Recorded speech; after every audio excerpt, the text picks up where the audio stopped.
नमस्कार दोस्तों, career makers coaching के यूट्यूब चैनल में आप सभी का स्वागत है। टाइम टू टाइम हम आप लोगों के लिए नए नए टॉपिक, नए नए सब्जेक्ट की वीडियो लाते रहते हैं। अगर आप लोगों को हमारे द्वारा बनाई गई वीडियोस पसंद आती हैं तो हमारे चैनल को लाइक कीजिए, इसकी वीडियोस को शेयर कीजिए, सब्सक्राइब कीजिए और बेल आइकन को प्रेस कीजिए ताकि कोई भी नई वीडियोस बने तो वो सबसे पहले आप तक पहुंच सके।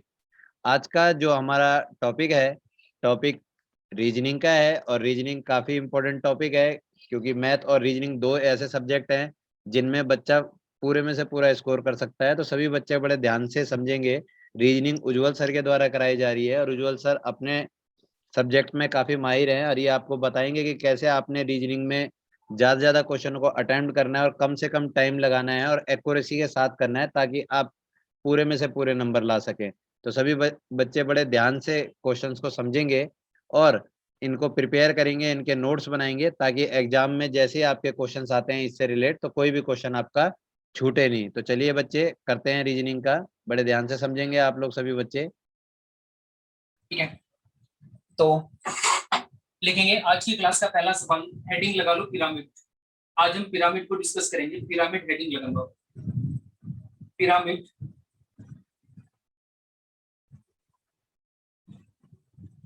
और यहां से पहला सवाल आ गया आपके सामने।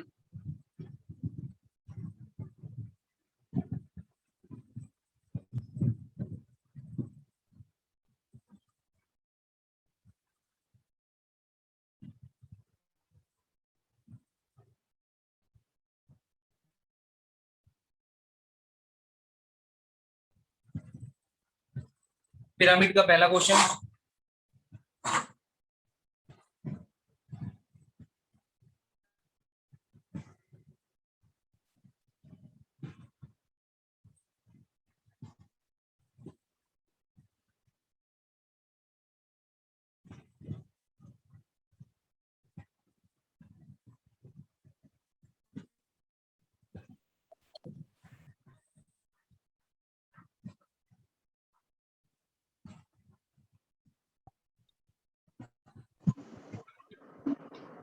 बना लो आप सभी लोग इस तरह से।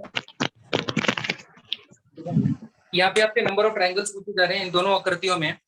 दोनों सिचुएशन में आपको बताने हैं कि नंबर ऑफ ट्रायंगल्स टोटल कितने होने चाहिए, है ना। ये बात आपको बतानी है कि टोटल त्रिभुजों की संख्या कितनी होनी चाहिए।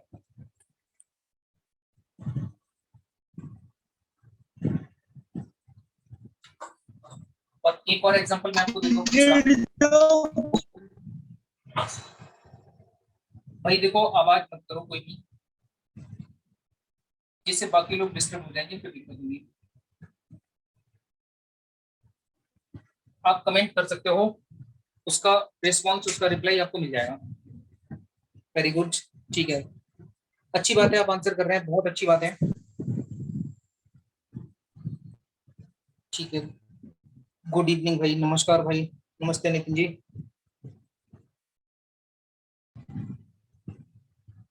27-25 ऑल स्टूडेंट प्लीज। हाँ भाई, सभी जो बच्चे हैं ना म्यूट कर लें। मैंने अपनी साइड से म्यूट इसलिए नहीं किया है कि जिससे आपको दिक्कत ना हो, आपको कोई परेशानी ना हो। आप जब भी आपको लगे कि कोई प्रॉब्लम है तो आप उस चीज को प्रॉपर पूछ पाए, है ना। इसलिए है, तो इस चीज का आप ध्यान रखना। जब आपको पूछना हो तो अनम्यूट कर लो, वैसे म्यूट रखो। ठीक है, अब यहाँ पे इस क्वेश्चन की अगर हम बात करें तो इस क्वेश्चन को अपन कैसे सॉल्व करेंगे। ऐसे कोई भी सवाल आ जाए, देखो वैसे तो कुछ टीचर आपको इसकी ट्रिक बता देंगे कि ये इसकी ये ट्रिक है, इसकी ये ट्रिक है, इसकी ये ट्रिक है। और अभी तक 2005 से लेके अब तक जितने एग्जाम हुए हैं भारत सरकार के, चाहे वो एमटीएस का हो या फिर यूपीएससी का हो, जितने पेपर हुए हैं हर बार यही 3 क्वेश्चन घुमा फिरा के पूछे जाते हैं।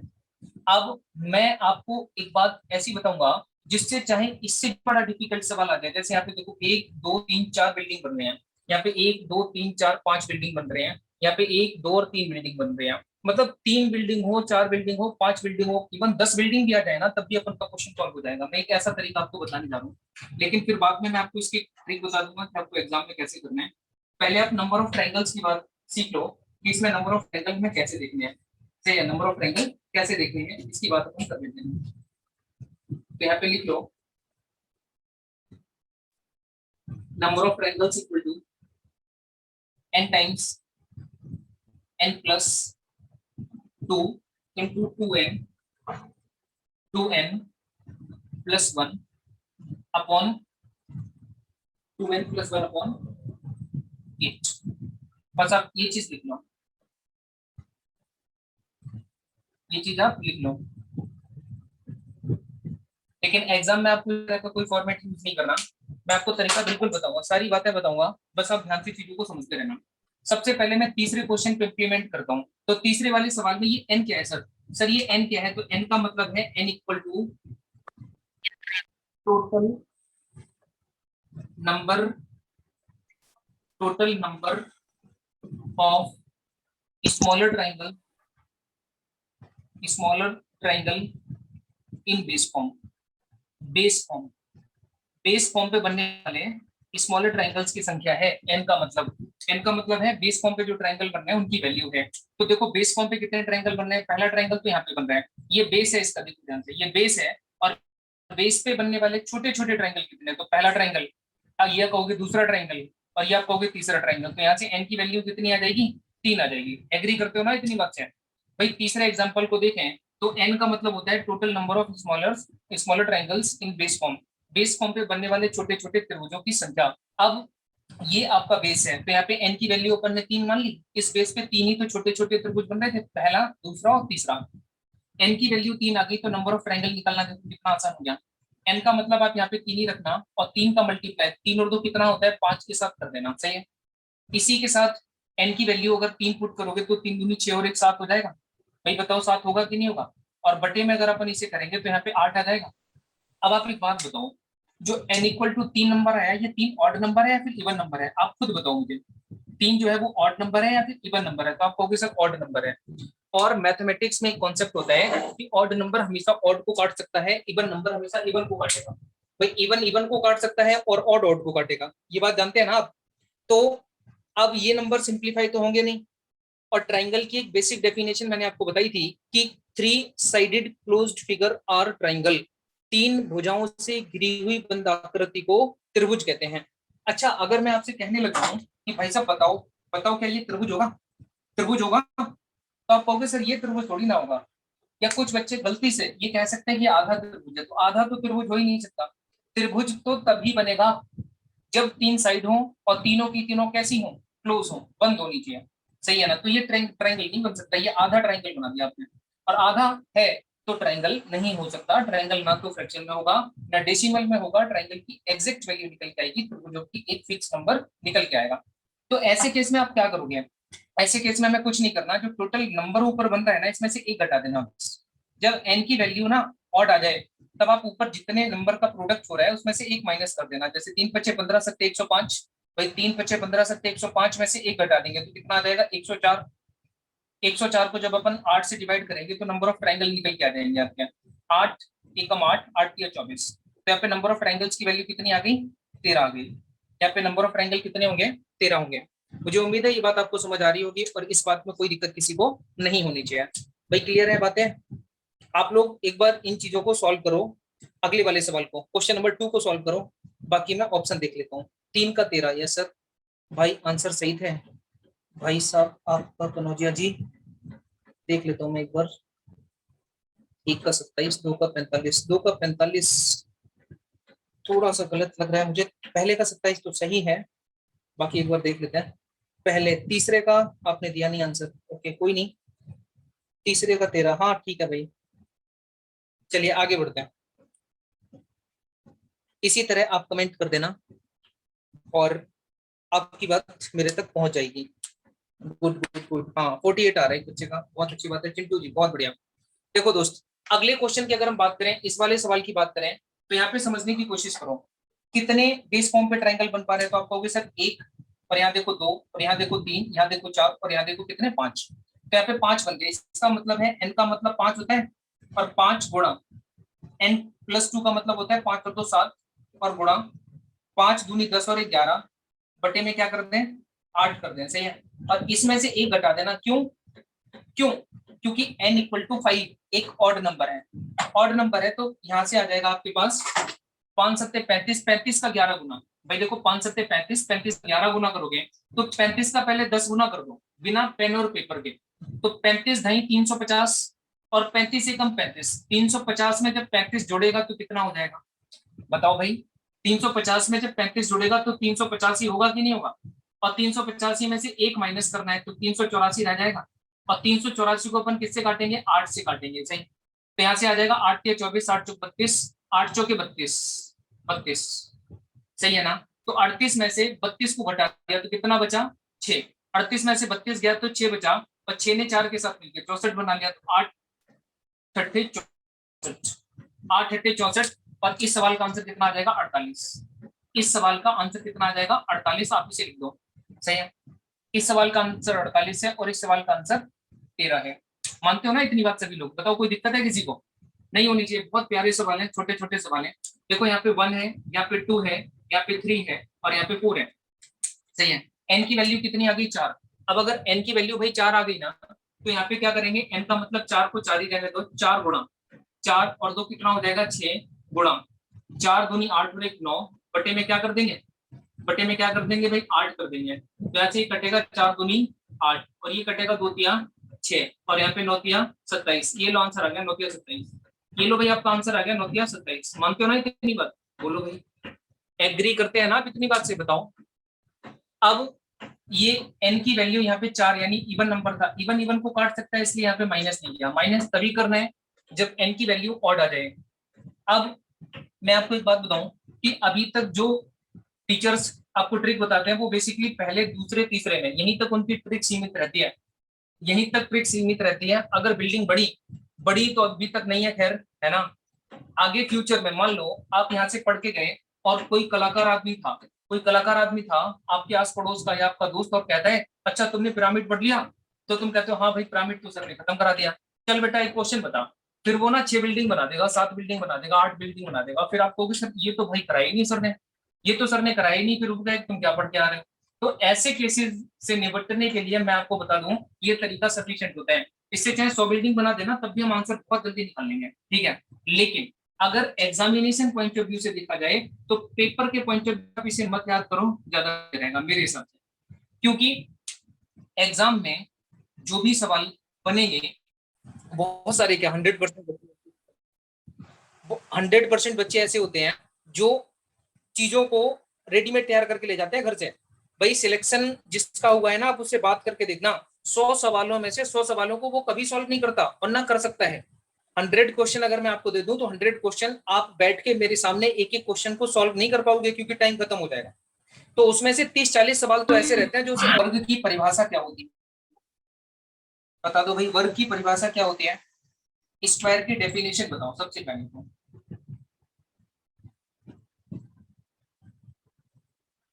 स्क्वायर यानी कि वर्ग,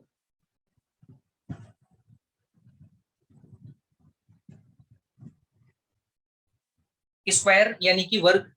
वर्ग की अगर हम बात करें तो uh closed figure with, wait देख लेता हूँ क्या लिख रहे हो आप लोग, अच्छा लिखा होगा, closed figure with 4 equal sides, very good.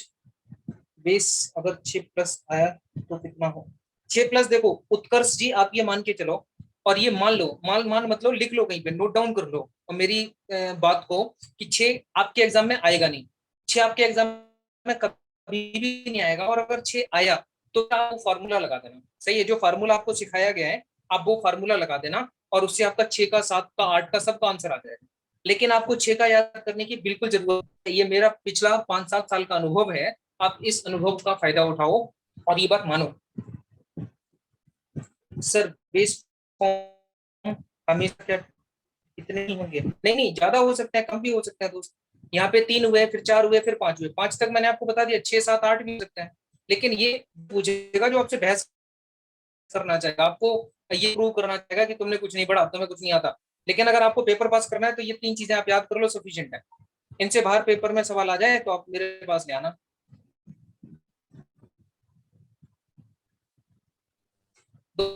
दोस्त यहाँ पे कह रहे हैं नहीं, 5 गुणा 7 गुणा 11 कैसे है मेरे दोस्त, ये n की वैल्यू अपन ने कितनी मान ली, 5। n की वैल्यू अगर 5 मान ली तो फार्मूला था n times n plus 2, n 2 करोगे 5 और 2 कितना हो जाएगा 7, और फिर क्या था इंटू 2n प्लस 1, 2n का मतलब 2 इंटू n, तो n की वैल्यू 5 पुट करोगे तो 5 दूनी 10 हो जाएगा और 1 11 हो जाएगा। इस वजह से 5 गुणा 7 गुणा 11 आया। ठीक है नीरज भाई, अगला सवाल है अपॉन में ऑलवेज 8 क्यों ले रहे हैं सर? फिर तो वही वाली बात है, इस फॉर्मूले को मुझे प्रूव करना पड़ेगा, और प्रूव करने से ना तो आपको कोई फायदा होगा और ना मुझे कोई फायदा होगा। बस 8 फार्मूला है भाई, आप इसे फार्मूला याद कर लो। लेकिन हाँ, मैं ये बात भी बता सकता हूँ कि 8 क्यों आया और क्यों इनकी वैल्यू से हम आंसर की तरफ जाते हैं। मतलब हर चीज का सॉल्यूशन है, लेकिन तो इस चीज को आप ध्यान रखो, मान लो फार्मूला है वो, सही है। अब आगे बढ़ते हैं स्क्वायर की तरफ। तो वर्ग की परिभाषा होती है क्लोज्ड फिगर आर स्क्वायर, यानी कि all sides are equal and each angle are 90 degree. एक ऐसी आकृति जिसकी सभी भुजाएं बराबर हों और प्रत्येक कोण कितने अंश का हो? 90 अंश का हो। ये साइड इसके बराबर होगी, ये साइड इसके बराबर होगी, तो जितने एंगल बनेंगे सारे के सारे 90 डिग्री के बनेंगे, है ना। तो हम इसे क्या बोल देंगे? वर्ग बोल देंगे, यानी कि स्क्वायर बोल देंगे। मानते हो ना इतनी बात? इसे हम वर्ग बोल देंगे यानी कि स्क्वायर बोलेंगे। आ रही है ना बात समझ आपको? ये आपका वर्ग है यानी कि स्क्वायर है, सही।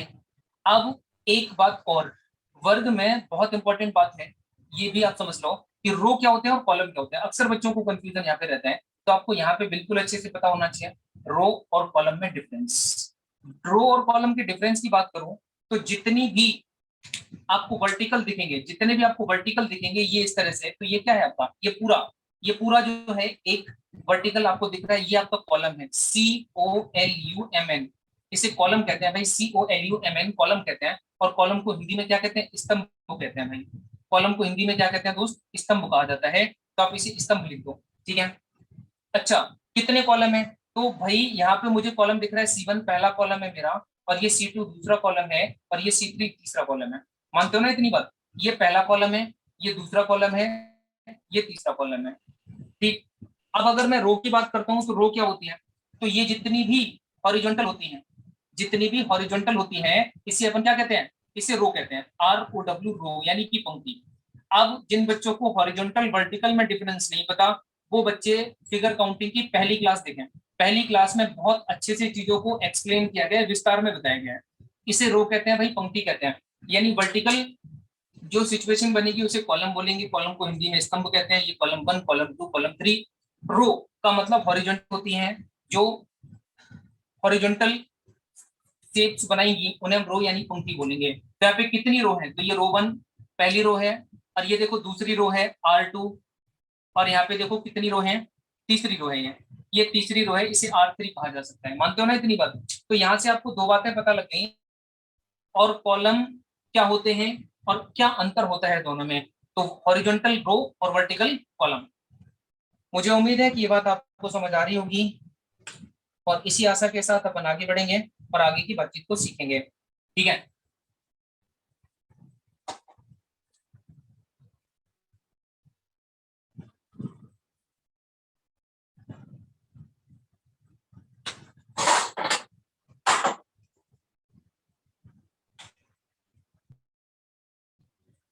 कोई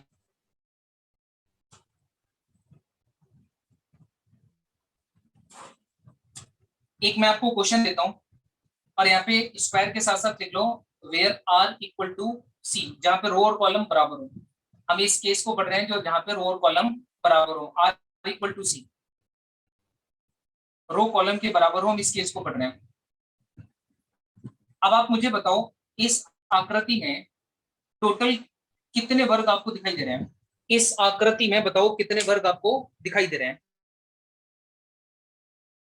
वर्गों की संख्या बतानी है आपको यहाँ पे। गुड गुड, बहुत बढ़िया, शाबाश, वेरी गुड। नितिन कनौजिया ने पहले आंसर दे दिया था, वेरी गुड, बहुत बढ़िया। सालू, आशीष, रंजन, निशा, पूर्वी, नवीन, वेरी गुड, शाबाश, बहुत बढ़िया। बिल्कुल इसी लाइन लेंथ के साथ आपको काम करना है। अब यहाँ पे देखो प्रैक्टिकली अगर हम काउंट करें, प्रैक्टिकली काउंट करें तो पहला स्क्वायर है, ये देखो दूसरा स्क्वायर है, ये तीसरा स्क्वायर है, और ये चौथा स्क्वायर है ना। और एक बनेगा कंप्लीट, पूरे को मिला दिया जाए ना सबको, तो एक कंप्लीट स्क्वायर बनेगा। तो 4+1, ये एक कौन सा वाला है? कंप्लीट वाला है। तो ये कौन सा वाला है? कंप्लीट वाला है, COMPLET, कंप्लीट वाला है। तो 4 और 1 कितने हो जाएंगे स्क्वायर? यहाँ पे 5 हो जाएंगे। वर्गों की संख्या कितनी हो जाएगी भाई? 5 हो जाएगी, सही है। अब अगर मैं इसे ट्रिक की अप्रोच से बताऊं तो एग्जाम में आपको कैसे करना है, एग्जाम में कैसे करना है वो चीज समझना, क्योंकि इससे बड़े बड़े सवाल बनेंगे तो प्रैक्टिकली गिनना मुश्किल होगा, प्रैक्टिकली गिनना मुश्किल होगा। अब आप देखो कैसे करोगे।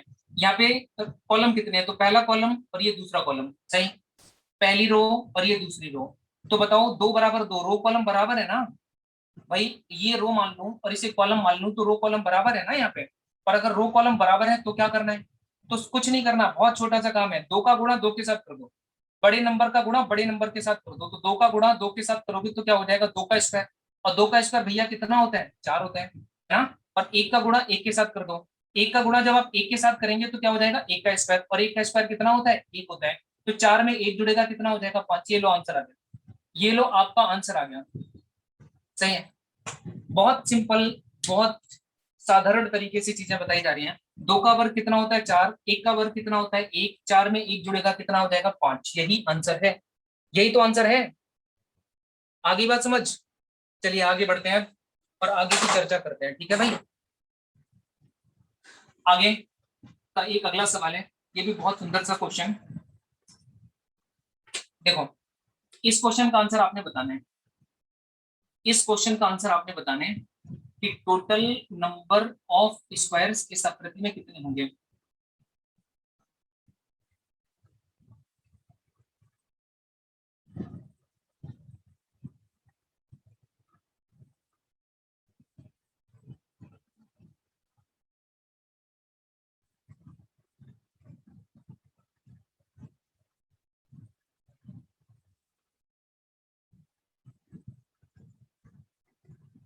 ठीक है, टोटल नंबर ऑफ स्क्वायर्स इस आकृति में कितने होंगे ये बता दो आप। देख लो आप इसे पहले, देखो अब यहाँ पे समझना, प्रैक्टिकली समझा रहा हूँ, दोनों तरीके से मैं समझाते चल रहा हूँ। यहाँ पे अगर हम ध्यान से देखें इस सवाल को, तो यहाँ से रिजल्ट हमें मिलेगा, ये एक, ये दूसरा, ये तीसरा, ये चौथा, ये पांचवा, ये छठा, ये सातवां, ये आठवां, ये नौवां। क्लियर दिख रहे हैं ना, नौ छोटे छोटे वर्ग। नौ के साथ मुझे एक और दिख रहा है, कौन सा, कंप्लीट वाला, तो 9+1 = 10 लिख सकता हूँ। ये एक बड़ा वाला है कंप्लीट, तो नौ छोटे छोटे हो गए और एक ये पूरा बड़ा वाला हो गया, तो कितने हो गए, 10। अब यहाँ से देखो, 1 2 को मिला के एक स्क्वायर बन सकता है क्या, आप कहोगे सर बिल्कुल बन सकता है। फिर देखो 2 3 5 6 को मिला के स्क्वायर बन सकता है क्या, 2 3 5 6 को मिला के स्क्वायर बन सकता है, यस बिल्कुल बन सकता है। फिर देखो 4 5 7 8 को मिला के स्क्वायर बन सकता है क्या, यस बिल्कुल बन सकता है। फिर 5 6 को मिला के स्क्वायर बनता है, यस बिल्कुल बन सकता है ना। इसके अलावा कहीं कोई संभावना दिख रही है आपको, नहीं दिख रही होगी। भाई यहाँ भी स्क्वायर बनेगा, इन चारों को जोड़ दूं, इन चारों को जोड़ दूं तो स्क्वायर बनेगा, इन चारों को जोड़ूं तो स्क्वायर बनेगा, और इन चारों को जोड़ूं तो स्क्वायर बनेगा। तो यहां से मैं क्लियरली कह सकता हूं ये बात कि टोटल भैया चार यहाँ से बनेंगे और 10 ऊपर वाले थे, तो 10 और 4 को जब आप ऐड करोगे तो आंसर कितना आ जाएगा, 14। टोटल 14 वर्ग बनेंगे, स्क्वायर बनेंगे इस आकृति को देख के। मानते हो ना इतनी बात अब, ठीक है।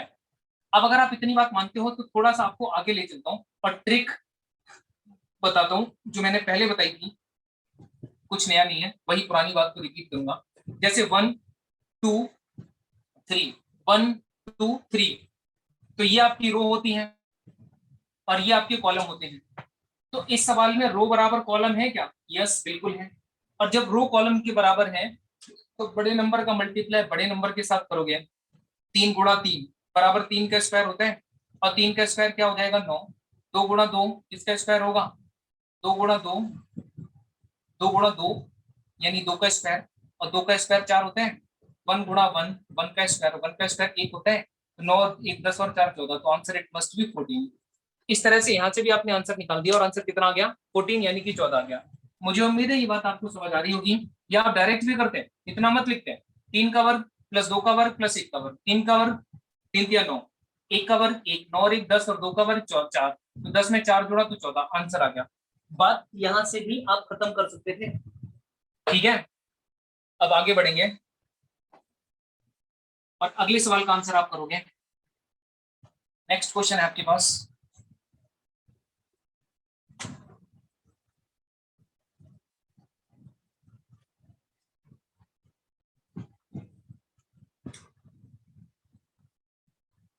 इस सवाल का मुझे आंसर बता दो, फिर मैं समझ जाऊंगा कि आपको चीजें आ गई। बहुत अच्छा,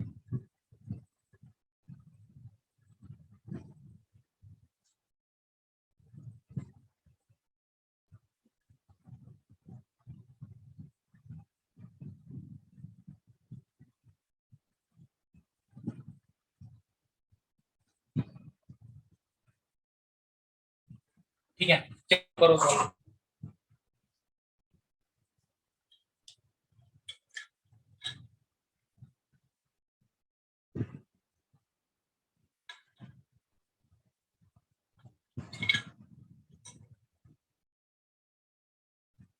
पचपन, चिंटू वेरी गुड, उत्कर्ष 55, नितिन कनौजिया 55,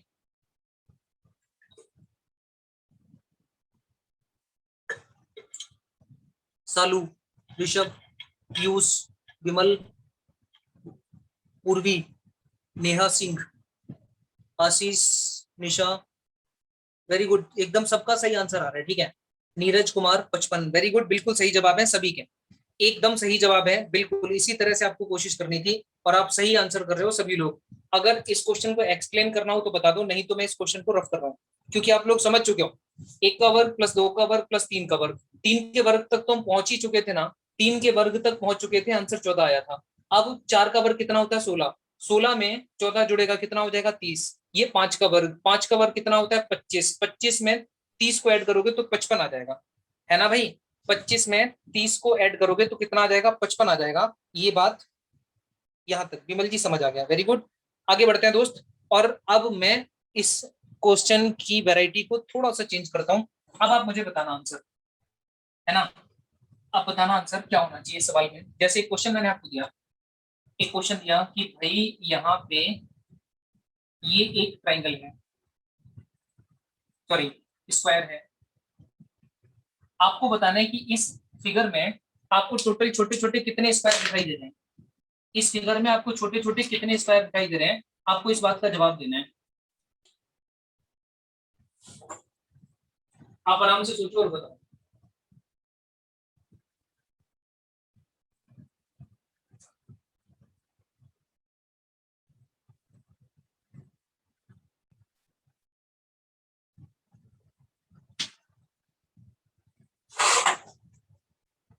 तो आप कहोगे सर यहाँ पे तो 5 दिख रहे हैं, लेकिन अगर मैं यहाँ पे ऐसे करके एक और लाइन ऐड कर दूं, ऐसे करके एक और लाइन ऐड कर दूं, अब बताओ आपको कितने दिख रहे हैं, अब बताओ आपको कितने वर्ग दिख रहे हैं यहाँ पे, वर्गों की संख्या बतानी है। अब देखो ध्यान से समझो, ये ऊपर वाला था तो 1 का स्क्वायर हो गया, प्लस यहाँ पे 2 का स्क्वायर हो गया, तो ये कितना आ गया, यहाँ से रिजल्ट आ गया 5, सही। अगर मैं यहाँ पे देखूं तो ये 1 का स्क्वायर होगा, प्लस अगर मैं इसे 2 का स्क्वायर बना दूं तो कितना हो जाएगा, 2 का स्क्वायर प्लस 1 का स्क्वायर, 2 दूनी 4 और 1 5, तो ये 5 और 5 जुड़ेगा तो 10 ही तो बनेगा। तो भैया यही तो आंसर है, फिर हो गया सॉल्व। अगर मैं यहाँ पे एक और बॉक्स ऐसे करके बना दूं, बताओ कोई दिक्कत है, 15 हो जाएगा आंसर। 5 यहाँ से निकल के आएगा, है ना, 5 यहाँ से निकल के आएगा, यहाँ से फिर 5 यहाँ से, 5 यहाँ से, तो 5 5 10, 5 15, आंसर 15 हो जाएगा। अगर मैं यहाँ पे ऐसे करके बना दूं तो 5 यहाँ से निकल के आएगा, 5 यहाँ से 10, और 5 15 और 5 20, तो आंसर इट मस्ट बी 20, यानी कि 20 आपके सवाल का फिर आंसर हो गया। सही है, बस ये छोटी सी बात मुझे बतानी थी जो कि जरूरी थी।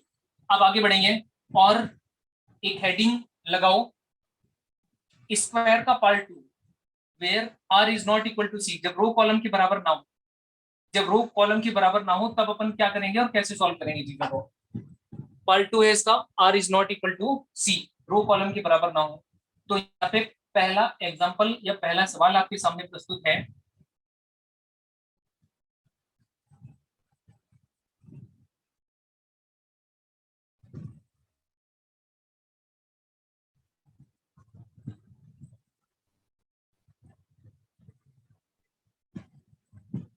देख बताओ, यहाँ पे आपको बताना है कि टोटल नंबर ऑफ स्क्वायर्स कितने हैं, इस फिगर में टोटल वर्गों की संख्या बतानी है।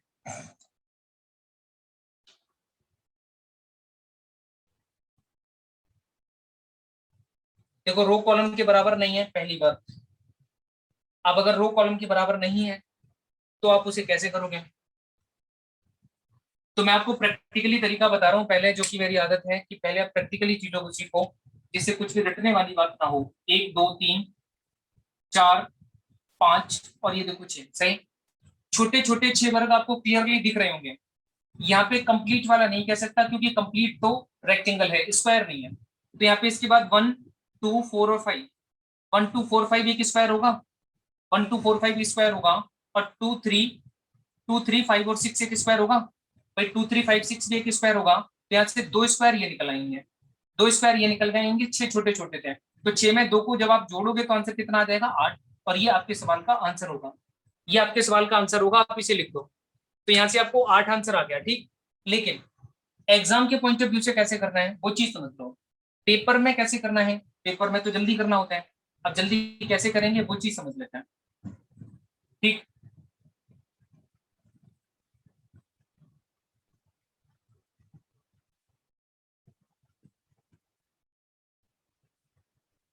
देखो पेपर में कैसे करना है, सबसे पहले देखो रो कितनी है, तो रो एक, एक और रो दो, दो रो है हमारे पास, पहली और दूसरी। अब देखो कॉलम कितने हैं, पहला दूसरा और ये तीसरा, सही।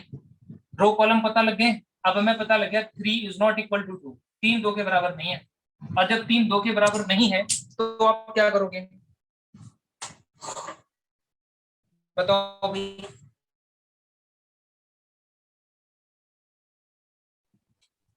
जब 3 2 के बराबर नहीं करेंगे, कुछ करेंगे जो करते आ रहे थे वही यहाँ पे भी करेंगे। यहाँ पे देखो कॉलम की वैल्यू कितनी है, सी, और is not equal to row, R की वैल्यू 2 है। मैंने कहा बड़े नंबर का मल्टीप्लाई बड़े नंबर के साथ पुराना ही तरीका लगेगा, तो 2 यहाँ पे बड़ा नंबर है और वहां पे बड़ा नंबर कौन सा है, 3, 2 का गुणा 3 के साथ किया तो कितना आ गया, 6। यहाँ पे बड़ा नंबर कौन सा है, डिक्रीजिंग ऑर्डर में मल्टीप्लाई करना है, ध्यान रखना। तो यहाँ पे नंबर कितना आ गया, 1, और गुणा यहाँ पे नंबर कौन सा आएगा, 2, 2 का 1 गुना कितना होता है, 2। अब यहाँ पे 2 से 1 आया, 1 के बाद क्या आना चाहिए, 0, कुछ बच्चों के मन में आ रहा होगा इसलिए उनकी तसल्ली के लिए लिख देता हूँ, 2 1 0, 3 2 के बाद यहाँ पे क्या आ जाएगा 1, तो इसका रिजल्ट 0 बनेगा, इसे लिखने की जरूरत ही नहीं थी, है ना। अब आप इन दोनों को जोड़ देते हैं, इन दोनों को जोड़ते तो 6 और 2 8 आंसर आ जाता, सही है, 6 और 2 8 आंसर आ जाता और ये सवाल का आंसर होता। क्या आपको ये बात समझ आई या नहीं आई, बताओ भाई। पुराने तरीके में और इस तरीके में कुछ भी अंतर दिख रहा है आपको,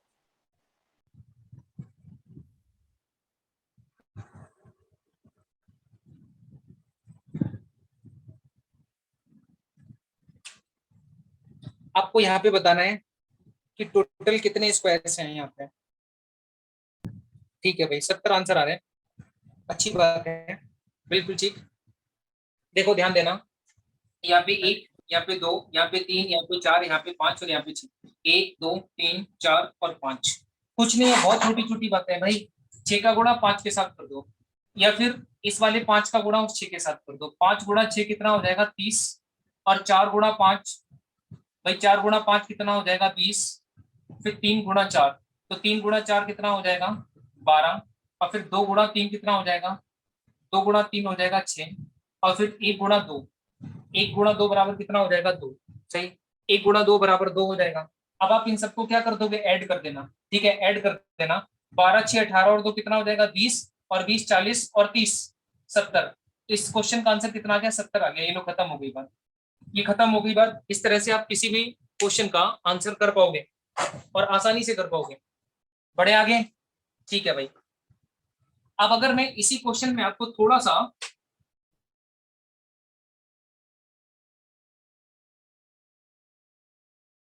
थोड़ा इस तरह ही सवाल था और मैंने इस तरह से दे दिया, अब आप बताओ इसका आंसर बता पाओगे क्या, अब बताओ इसका आंसर बता पाओगे, 1 2 3 4, 1 2 3 4 5, अब आंसर बताओ क्या होना चाहिए। और जब रो कॉलम के बराबर नहीं है तो क्या करोगे, 1 2 3 4, 4 तो कॉलम आ गए, 1 2 3 4 5 रो आ गए, तो 5 का गुणा 4 के साथ करना है आपने, 5 का गुणा 4 के साथ करोगे तो 20 आ जाएगा, और इस 4 का गुणा इस 3 के साथ करोगे तो 12 आ जाएगा, और इस 3 का गुणा इस 2 के साथ करोगे तो 6 आ जाएगा, और इस 2 का गुणा 1 के साथ करोगे तो 1 आ जाएगा। अब बस सॉरी 1 नहीं आएगा, 2 आ जाएगा, तो 12 6 18 2 20, और 20 कितना हो जाएगा 40, और मुझे पक्का पता है बहुत सारे बच्चों का आंसर 40 आया होगा, देखो धड़ाधड़ आंसर 40 आ रहे हैं, काफी समझदार हैं आप लोग और बहुत तेजी से आंसर कर रहे हैं, अच्छी बात है, ठीक है।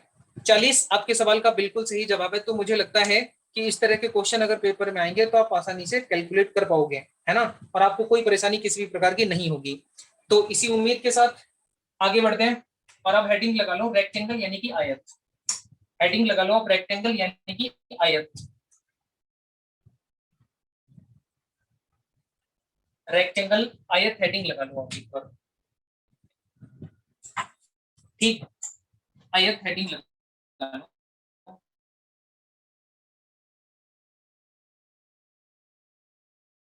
आयत की अगर हम बात करें तो आयत की प्रॉपर्टी क्या होती है, रेक्टेंगल आप लोग आयत कहते हैं भाई हिंदी में, और इंग्लिश में रेक्टेंगल लिखेंगे आप लोग। पहले तो हमें प्रॉपर्टी बताओ नीचे इन सबकी। रेक्टेंगल का मतलब होता है अपोजिट साइड्स आर इक्वल, आमने सामने बराबर होते हैं, and E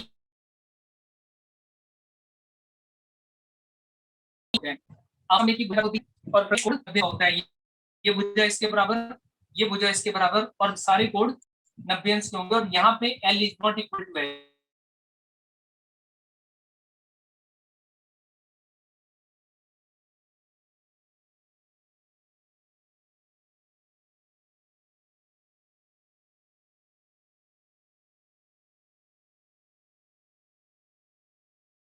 L is not भुजाई के बराबर नहीं होती, नहीं होगी, कौन बराबर है, या रो और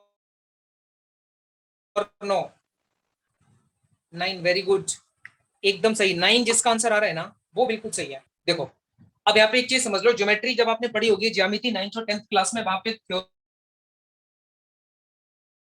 टॉपिक एक बार समझ लो, देख लो, यानी कि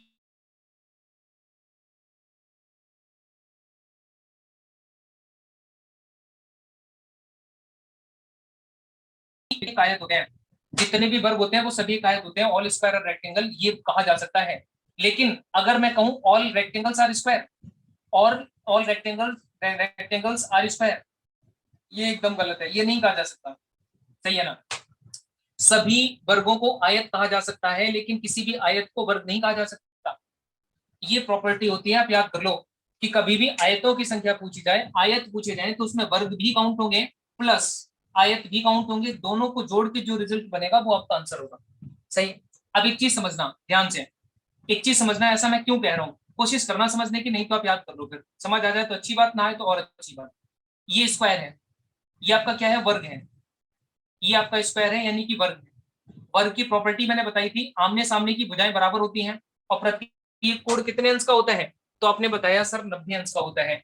आमने सामने की भुजाएं बराबर, प्रत्येक कोण 90 अंश का। अब आते हैं आयत की तरफ। आयत में भी तो मैंने बताया था, आयत में क्या होता है, आमने सामने की भुजाएं बराबर होती हैं, आमने सामने की भुजाएं बराबर होती हैं, और प्रत्येक कोण कितने अंश का होता है, तो आप कहोगे सर 90 अंश का होता है।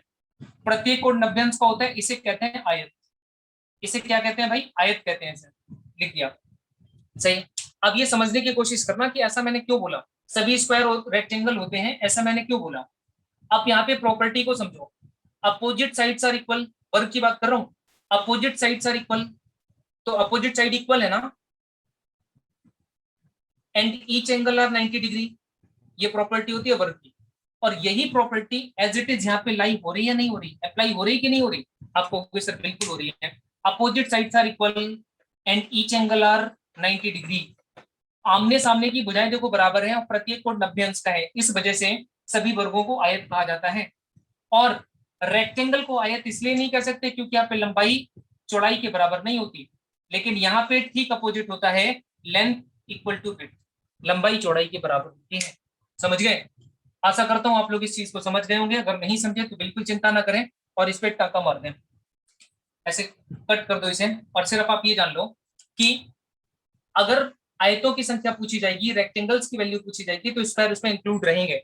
अब देखो कैसे, ये पहला, दूसरा, तीसरा, चौथा नंबर दे दिया, और आपको पहले से पता है कि अगर मैं स्क्वायर पूछूंगा, अगर मैं यहाँ पे पूछूं कि भाई बता दो स्क्वायर कितने हैं, तो आप कहोगे सर 5 है। मैं पूछूं स्क्वायर कितने हैं, तो आपका रिजल्ट आएगा कि सर 5 है। एक का स्क्वायर प्लस दो का स्क्वायर, दो का स्क्वायर कितना होता है 4, और एक का स्क्वायर कितना होता है 1, तो 4 और 1 कितना हो जाएगा 5, ये आंसर आ जाएगा 5 आपका, सही। अब रेक्टेंगल भी देखने पड़ेंगे, तो स्क्वायर रेक्टेंगल होते हैं, ठीक है। अब रेक्टेंगल की अगर मैं बात करूं तो मुझे रेक्टेंगल मिलेगा 1 3, एक रेक्टेंगल मिलेगा यहाँ, फिर 2 4 रेक्टेंगल,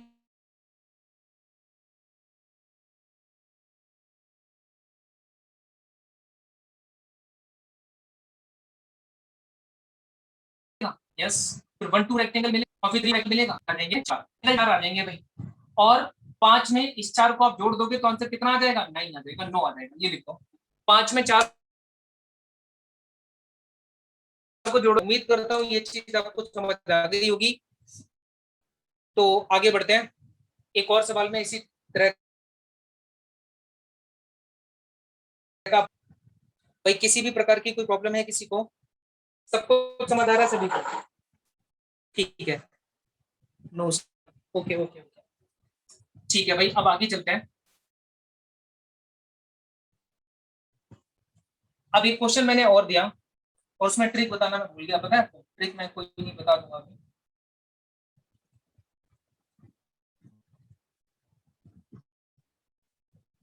इसमें आप मुझे आंसर बताओगे कि कितने रेक्टेंगल हैं। देखो पिछले सवाल की अगर हम बात करें, वहां पे मैं एक ट्रिक भी बता दे रहा हूँ आपको। ट्रिक क्या है, हमें पता होना चाहिए कॉलम कितने हैं, तो एक दो और एक दो रो है, यानी रो कॉलम के बराबर है, दो ही कॉलम है और दो ही रो है। तो ऐसे केस में आपको कुछ नहीं करना, जब आयतों की संख्या पूछी जाए और रो कॉलम बराबर हो तो इसका क्यूब प्लस इसका क्यूब जोड़ देना, कुछ नहीं करना, बस आंसर आ गया। देखो आपका ट्रिक है ये, ट्रिक है, आप इसे लिख लो, ट्रिक है, आप इसे लिख लो। ठीक है, तो दो का क्यूब कितना होता है? ये लो, सही हो गई ना, सिंपल बात। अब इस सवाल का आंसर देना कितना आसान हो जाएगा आपके लिए।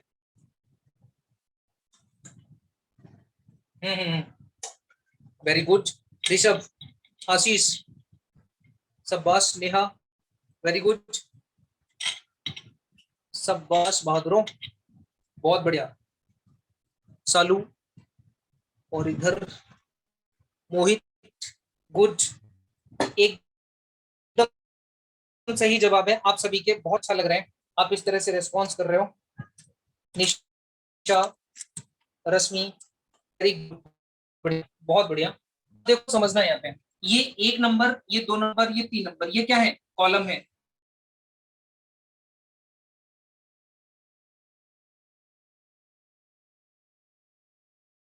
वर्टिकल कॉलम, एक दो, तो इसका भी क्यूब, इसका भी क्यूब, और जोड़ देना बस। एक का क्यूब एक होता है, दो का क्यूब आठ होता है, तीन का क्यूब तीन तीन होती है 27 होता है, इन सबको जोड़ देना। आठ और एक 9, और 27 कितना हो जाएगा? 36। ये लो आंसर आ गया, 36 आपके सवाल का आंसर आ गया। कोई दिक्कत किसी को आई थिंक नहीं होगी। अब अपन आगे बढ़ते हैं आगे की बात की तरफ।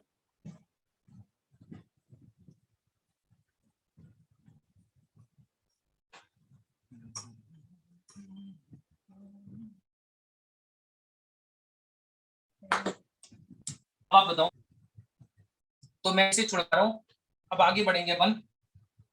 एक दो तीन चार, तो चार का क्यूब, चार चौक 16 चौक 64, और यहाँ तीन तक तो हमने सॉल्व भी कर लिया था। 36, 36 में 64 जुड़ेगा तो आंसर कितना आ जाएगा? 100, यानी कि 100। एक क्वेश्चन लिखो, अब आप एक क्वेश्चन लिखो, ये क्वेश्चन 2016 के पेपर में पूछा जा चुका है, लिखेंगे। Find the total number of squares, find the total number of squares, find the total number of squares in chess board, find the total number of squares in chess board, total number of squares in chess board, chess board में बनने वाले कुल वर्गों की संख्या याद करें।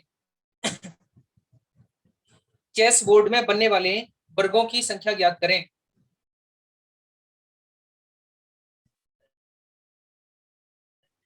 यहाँ पे किसी प्रकार का कोई एक स्टेटमेंट लिखी हुई थी और उसके नीचे चार ऑप्शन लिखे गए थे। शतरंज, शतरंज के बोर्ड में ऐसे लिख लो, शतरंज के बोर्ड में कुल वर्गों की संख्या कितनी होती है? शतरंज के बोर्ड में कुल वर्गों की संख्या कितनी होती है? ये क्वेश्चन एग्जाम में पूछा जा चुका है। गलत जवाब है, एकदम गलत जवाब है दोस्त, गलत है। 204, 204 भाई ये सही है, 204 तो ठीक हो सकता है, बाकी कैलकुलेशन करेंगे तब बताएंगे। ठीक है, अब एक सवाल और एक्सपेक्टेड है, पूछा जा सकता है, वो आप और लिख लो। पूछा नहीं गया हालांकि अब तक, वो मैं खुद अपनी साइड से लिखवा रहा हूँ, लिखेंगे दो लाइन छोड़ के।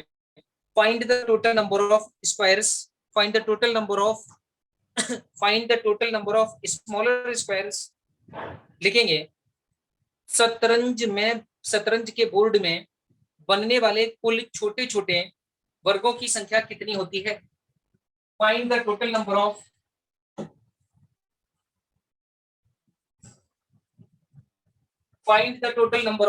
Smaller squares find the total number of smaller squares in chess board में कुल छोटे छोटे वर्गों की संख्या कितनी होती है। देखो, इन सब कामों को करने के लिए पहले तो चेस बोर्ड की जानकारी हो, आपको पता होना चाहिए चेस बोर्ड होता क्या है, दिखता कैसे है। तो चेस बोर्ड मैं आपके सामने बना रहा हूं, आप इसे देख लो, समझ लो। इसकी जानकारी नहीं होगी तो आप आंसर कैसे कर पाओगे, नहीं कर पाओगे। चेस बोर्ड में 8 कॉलम होते हैं और 8 रो होती है, ब्लैक एंड व्हाइट कलर रहता है। एक ब्लॉक इसका ब्लैक तो दूसरा व्हाइट, एक ब्लॉक तो दूसरा व्हाइट, ऐसे रहता है।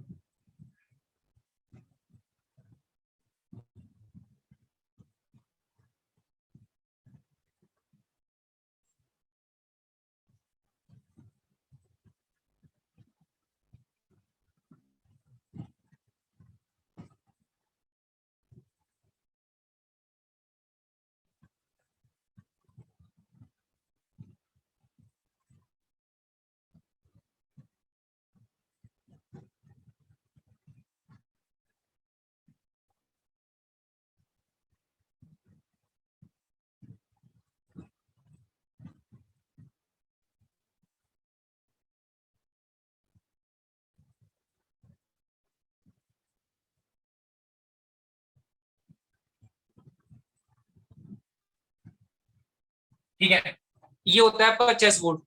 चेस बोर्ड में टोटल 8 रो होती हैं, 8 कॉलम होते हैं। पहली, दूसरी, तीसरी, चौथी, पांचवी, छठी, सातवीं, आठवीं, ये रो है। और पहला, दूसरा, तीसरा, चौथा, पांचवा, छठा, सातवां, आठवां, ये कॉलम है। सही। अब ऐसे केस में मैंने आपको स्क्वायर के केस में बताया था, आपको याद होगा, मैंने कहा जब रो और कॉलम बराबर हो और वर्गों की संख्या पता करनी हो तो क्या करते थे। 8 का स्क्वायर, 7 का स्क्वायर, 6 का स्क्वायर, 5 का स्क्वायर, 4 का स्क्वायर, 3 का स्क्वायर, 2 का स्क्वायर, 1 का स्क्वायर, इन सबको आप जब जोड़ोगे ना तो आंसर 204 बनेगा। आंसर कितना बनेगा, 204 बनेगा। पहले से आंसर कितना हो जाएगा, 204। तो लिख लो, पहले क्वेश्चन का आंसर होना चाहिए 204, 204। अब अगर मैं दूसरे क्वेश्चन की बात करूं तो दूसरे क्वेश्चन में छोटे छोटे कितने वर्ग बनेंगे। तो देखो, इस लाइन में पहला, दूसरा, तीसरा, चौथा, पांचवा, छठा, सातवां, आठवां, पहली लाइन में 8 वर्ग है छोटे छोटे। और ऐसा कितनी बार होगा, 1 बार, 2 बार, 3 बार, 4 बार, 5 बार, 6 बार, 7 बार, 8 बार। 8 बार आपको हॉरिजॉन्टल एक रो में 8 वर्ग मिलेंगे, तो 8 8 64। तो फिर आप 8 का 8 गुना कर देना, दूसरे सवाल का आंसर मिल जाएगा आपको 64। सही है। तो दूसरा क्वेश्चन भी इस तरह से आपका सॉल्व हो गया, और पहला तो करा ही दिया था। अब अपन आगे बढ़ जाएंगे इस उम्मीद के साथ, इस आशा के साथ कि आपको यहां तक बातें समझ आ गई होंगी। ठीक है, आगे हेडिंग लगा लो, R is not equal to C. Rectangle में R is not equal to C. अब तक तो हम सीख रहे थे जब आर सी के बराबर हो, रो कॉलम के बराबर हो, तब कैसे करेंगे वो बात हमने सीख ली। और अब आप करोगे R is not equal to C. Rectangle, आयत को पढ़ रहे हैं हम लोग। R is not equal to C, दूसरा पार्ट है आयत का, सेकेंड पार्ट। यहां पे ये सिचुएशन दे दी गई इस तरह की, और आपसे पूछ लिया गया कि बताओ इस आकृति में टोटल कितने आयत हैं, इस फिगर में टोटल रेक्टेंगल कितने हैं, ये बता दो आप। बस बस इतनी बात बता दो कि रेक्टेंगल कितने हैं।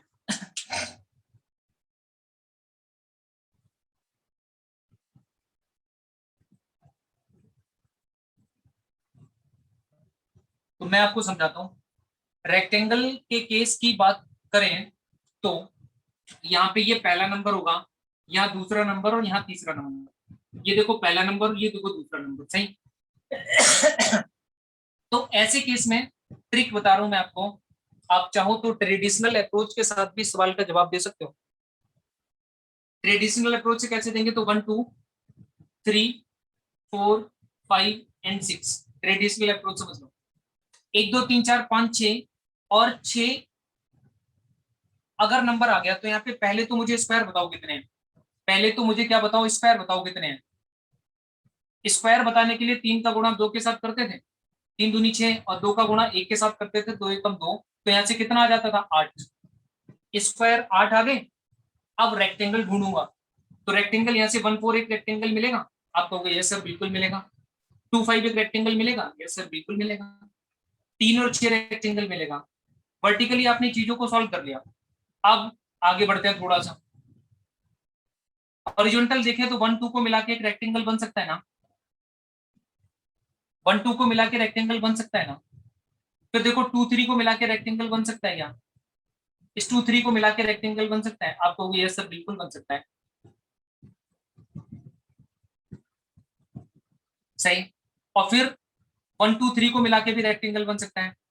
इस पूरे को मिला दें 1 2 3 को, तो यहां से भी तो एक रेक्टेंगल बन सकता है ना। यस सर बिल्कुल बन सकता है। इसके बाद नीचे 4 5 को मिला के रेक्टेंगल बन सकता है। 5 6 को मिला के रेक्टेंगल बन सकता है। एंड अगेन 4 5 6 को मिला के रेक्टेंगल बन सकता है। यस सर बिल्कुल बन सकता है। 4 5 से रेक्टेंगल बनेगा, 5 से 6 से रेक्टेंगल बनेगा और 4 5 6 से रेक्टेंगल बनेगा। तो यहाँ से रेक्टेंगल आपके पास बन गए टोटल ये।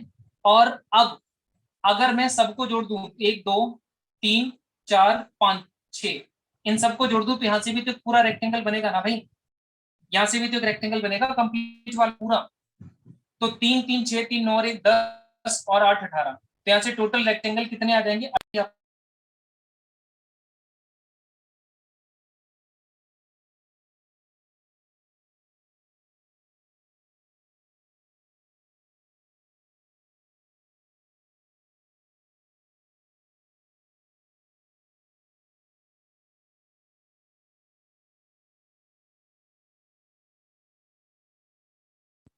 चले भाई आगे बढ़े। ठीक। तो यहाँ से ये बात तो आपकी थी ट्रेडिशनल। इस हिसाब में आपसे आपने चीजों को सॉल्व किया तो आपको ये रिजल्ट मिल गए थे 18 1 से 8 तक स्क्वायर। बिल्कुल सही 18। देखो अब मैं आपको ट्रिक बताता हूँ। अब मैं आपको ट्रिक बताता हूँ। ट्रिक क्या हो सकती है ऐसे सवालों को सॉल्व करने के लिए। देखो ये बात सबको अगर समझ आ गई तो एक बार कमेंट करके बता दो, है ना। और जिसे नहीं आई वो स्पेशल बता दो कि सर कुछ समझ नहीं आ रहा, बिल्कुल नहीं समझ आ रहा, आप तुरंत बोल सकते हो मेरे से, ठीक है। मैं उस चीज को दोबारा हर संभव प्रयास करूंगा कि आपको समझा पाऊं, किसी दूसरे एग्जाम्पल से बता पाऊं। लेकिन आपका काम है पूछने का, है ना, तो वो आप अपना काम ईमानदारी से कर दो। ठीक। श्रीमद् भागवत कथा में कहा गया है कि कर्म करते जाओ, फल की इच्छा मत करो।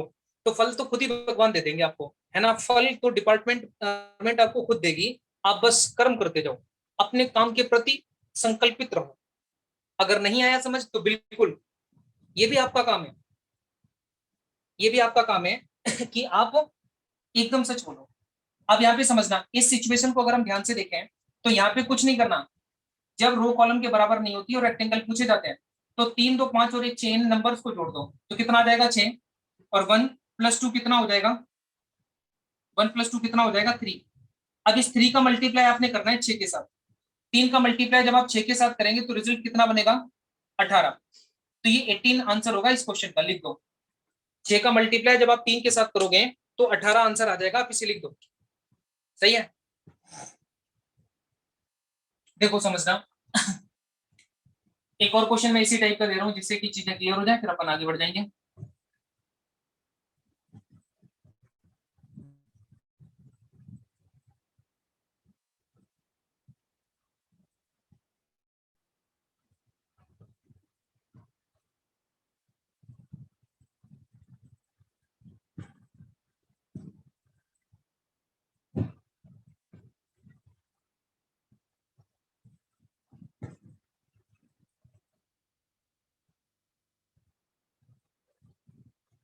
चलो बताओ।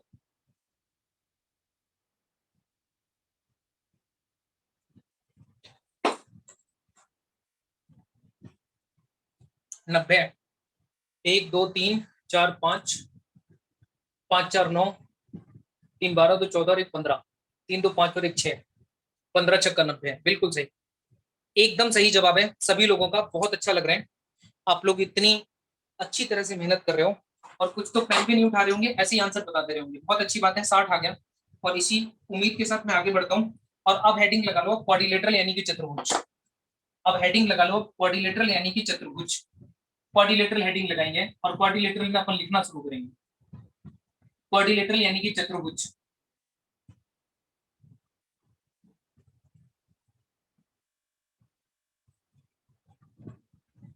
क्वाड्रिलेटरल यानी कि चतुर्भुज।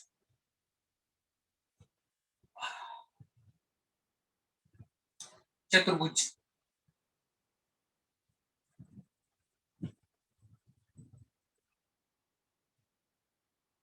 एग्जाम में आपको सवाल ऐसे देगा, ये क्वेश्चन और ये फिगर आपकी जान पहचान की है, सही है, ये जान पहचान की फिगर है, तो इसमें कोई गलती किसी भी प्रकार की मंजूर नहीं होगी। क्या नहीं होगी? मंजूर होगी। ठीक। अब यहाँ पे आपसे पूछे total quadrilateral, total number of quadrilateral पूछ रहे हैं, फिर आपसे टोटल नंबर ऑफ स्क्वायर पूछ रहे हैं, या फिर पहले मैं आपसे स्क्वायर पूछ लेता हूँ, इस आकृति में टोटल स्क्वायर बताओ, इस आकृति में टोटल रेक्टेंगल बताओ, और इस आकृति में टोटल क्वाड्रिलेटरल बताओ। मैं आपसे ये जानना चाहता हूँ, ठीक है, कि कुल वर्गों की संख्या ज्ञात करें, फिर कुल आयतों की संख्या ज्ञात करें, और फिर टोटल क्वाड्रिलेटरल की संख्या ज्ञात करें। कितने वर्ग होंगे, कितने आयत होंगे और कितने चतुर्भुज होंगे, ये चीज आप मुझे बताओगे। क्यों का मतलब क्वाड्रिलेटरल की बात हो रही है, ठीक है, क्यों का मतलब क्वाड्रिलेटरल की बात हो रही है। एल ए होगा या एल ई होगा, ये चीज आप एक बार कंफर्म कर लेना, ठीक है। यहाँ पे अब ऐसी सिचुएशन में आप आंसर पहले तो कर लो अपने तीनों सवालों के, फिर मैं आपको एक कंफ्यूजन दूंगा अच्छी वाली। आप इसमें चक्कर में मत पड़ना, सोच समझ के जवाब देने की कोशिश करना, ठीक है। मेरा प्रयास है कि मैं आपको चक्कर में डालूं, ठीक।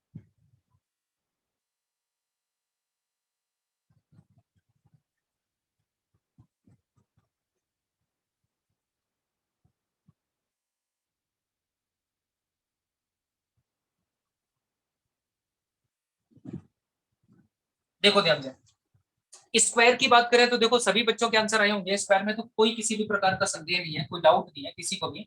स्क्वायर की संख्या पूछी जाए तो सर हमें बहुत अच्छे से पता है, इसका वर्ग कितने हैं? 14। अच्छा, रेक्टेंगल कितने हैं? तो 36, 36। अच्छा, क्वाड्रिलेटरल कितने हैं? तो क्वाड्रिलेटरल का मतलब होता है कि एक ऐसी आकृति जो चार भुजाओं से बंद हो, चार भुजाओं से घिरी हुई हो, वो क्वाड्रिलेटरल कहलाती है, चतुर्भुज कहलाती है। तो जो स्क्वायर है वो भी एक क्वाड्रिलेटरल होता है, और जो रेक्टेंगल है ये भी एक क्वाड्रिलेटरल होता है, ठीक है। रेक्टेंगल भी क्वाड्रिलेटरल होता है और वर्ग भी क्वाड्रिलेटरल होता है, स्क्वायर भी क्वाड्रिलेटरल होता है। अगर ऐसा होता है, अगर ऐसा होता है तो आप यहाँ पे एक चीज छोटी सी समझने की कोशिश करना, और वो छोटी सी चीज ये है कि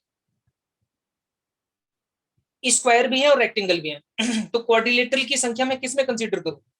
क्वाड्रिलेटरल में वही तो मानूंगा जो ज्यादा होंगे, और ज्यादा क्या है? रेक्टेंगल ज्यादा है। रेक्टेंगल की वैल्यू ज्यादा है, इसका मतलब जितने रेक्टेंगल हैं उतने ही क्वाड्रिलेटरल हैं, जितने रेक्टेंगल हैं उतने ही क्वाड्रिलेटरल हैं। तो क्वाड्रिलेटरल की वैल्यू आप 36 लिख दो, 36 क्वाड्रिलेटरल होंगे। इस बात में किसी भी बच्चे को अगर कोई प्रॉब्लम है, डाउट है, तो वो पूछ सकता है, मैं उस चीज को दोबारा बता दूंगा। मैं वेट कर रहा हूँ आपके रिप्लाई का, आपके कमेंट का। रिपीट कर दो सर क्लियर? एक बार। दोस्त रिपीट करता हूँ बिल्कुल। देखो मेरे भाई, मैं एक बात बता रहा हूँ आपको, मैंने कहा ये क्या है, तो आपने कहा सर ये तो वर्ग है, ये तो वर्ग है, इसकी सभी भुजाएं बराबर है और प्रत्येक कोण 90 अंश का है। All sides are equal and each angle of 90 degree. तो ये आपका क्या है? वर्ग है, यानी कि स्क्वायर है, सही। इसके बाद मैंने एक और आकृति दिखाई, मैंने कहा सर ये क्या है, ये क्या है? तो इसमें अपोजिट साइड इक्वल है और ईच एंगल आर 90 डिग्री। तो आपने कहा सर ये भी हमें पता है, ये तो आयत है, ये तो आयत है। तो मैंने कहा बिल्कुल सही है। अब आप ये बताओ, क्या ये क्वाड्रिलेटरल होगा? चतुर्भुज होगा? बिल्कुल होगा। चतुर्भुज की डेफिनेशन होती है four sided close figure are quadrilateral. चार भुजाओं से घिरी हुई बंद आकृति को चतुर्भुज कहते हैं। तो ये भी चार भुजाओं से घिरी हुई बंद आकृति है और ये भी चार भुजाओं से घिरी हुई बंद आकृति है। तो ये भी क्वाड्रिलेटरल का पार्ट है और ये भी क्वाड्रिलेटरल का पार्ट है। अब इस फिगर में मुझे स्क्वायर ज्यादा मिलेंगे या रेक्टेंगल ज्यादा मिलेंगे? तो ऑब्वियस सी बात है भाई, रेक्टेंगल ज्यादा मिलेंगे, और जितने रेक्टेंगल होंगे उतने ही क्वाड्रिलेटरल में कंसीडर करूंगा। जितने रेक्टेंगल होंगे उतने ही क्वाड्रिलेटरल कंसीडर करूंगा। तो मैंने कहा कि क्वाड्रिलेटरल की संख्या कितनी आ गई दोस्त, 36 आ गई। सही। तो यहाँ पे स्क्वायर होंगे 14, रेक्टेंगल होंगे 36, क्वाड्रिलेटरल होंगे 36। ये बात सभी को समझ आई? ठीक। अगर ये बात आपको समझ आई, अब मैं आपसे एक नई बात पूछ रहा हूँ। अब मैं आपसे एक नई बात पूछ रहा हूँ। मैंने कहा कि रेक्टेंगल की संख्या बता दो, और ऑप्शन आपको एग्जामिनर ने दे दिए ये वाले, ऑप्शन आपको ये वाले दे दिए गए। अब आप मुझे बताओ रेक्टेंगल के लिए ऑप्शन कौन सा लगाऊं मैं? आयत के लिए कौन सा ऑप्शन लगा दूं, टिक कर दूं?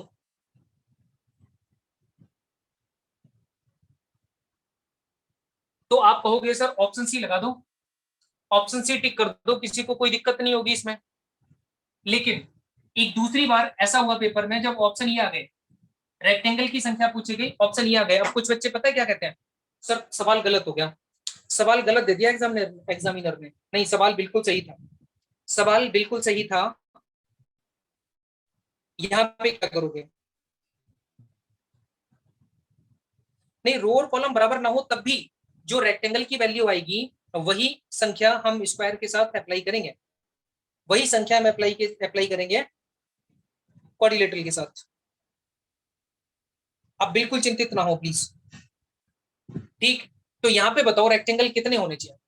तो यहाँ पे पता है एग्जामिनर कभी आपसे ये नहीं बोलेगा डायरेक्ट कि स्क्वायर बताओ या रेक्टेंगल बताओ, खाली स्क्वायर बता दो या खाली रेक्टेंगल बता दो, नहीं, या खाली क्वाड्रिलेटरल बता दो, नहीं। आपको क्वेश्चन की स्टेटमेंट यही होगी, find the total number of squares या find the total number of rectangles. Option ये आ गए, अब बता दो क्या करोगे। तो दोस्त पता है क्या करना होता है? कुछ नहीं करना होता। क्वाड्रिलेटरल हमें पता है, इसका मतलब वो खाली रेक्टेंगल जानना चाहता है। क्वाड्रिलेटरल 36 है, इसमें स्क्वायर कितने हैं? 14 है। तो क्वाड्रिलेटरल में से स्क्वायर घटा दो, जो रिमेनिंग वैल्यू बचेगी वो खाली रेक्टेंगल की आ जाएगी। तो रेक्टेंगल कितने हो जाएंगे यहाँ से? 22। 22। ये कॉमन सेंस की बात है, ये ज्ञान आप ले लो जिसका भरपूर फायदा आपको पेपर में मिलेगा। कोई दिक्कत परेशानी किसी को है तो पूछ लो। तो यहाँ पे आंसर हो आएगा, ऑप्शन तो 36 लगाएंगे, ये ऑप्शन आएगा तो 22 लगाएंगे। और कई बार कुछ बच्चे कहते हैं कि दोनों आ जाए तो क्या लगाएंगे, तो 36 ही लगाएंगे, दोनों आ जाए तो 36 ही लगाएंगे, 36 ही लगाएंगे। सही है। तो क्वाड्रिलेटरल की बस यही बात थी कि क्वाड्रिलेटरल में नंबर ऑफ फिगर्स जो भी मैक्सिमम होंगी हम उसी आधार पे आंसर कर रहे होंगे। किसी को कोई डाउट है तो मैं आपका वेट कर रहा हूं, आप उस चीज को पूछ लो, मैं दोबारा एक्सप्लेन करूंगा, अदरवाइज मैं फिर आगे बढ़ता हूं। बड़े आगे। ठीक है भाई। अब देखो यहाँ पे सर्कल मैंने दिए हैं, अब मैंने आपसे पूछा कि यहाँ पे आंसर बताओ, यहाँ पे इस आकृति में कितने सर्कल हैं, इसकी कोई ट्रिक नहीं होती। और एग्जामिनर आपको जो फिगर बना के देगा वो बड़ी साफ सुथरी फिगर होगी, इस तरह इतनी गंदी फिगर नहीं होगी जितनी मैंने बना दिया है ना। बड़ी साफ सुथरी फिगर बना के देगा और आप वहां पे पर्टिकुलर काउंट करोगे, वहां पे आप गिनोगे। अद्भुत, 12 जवाब आ रहा है, अद्भुत। गलत है यार, बिल्कुल गलत है भाई साहब, आंखों का ध्यान रखो थोड़ा सा।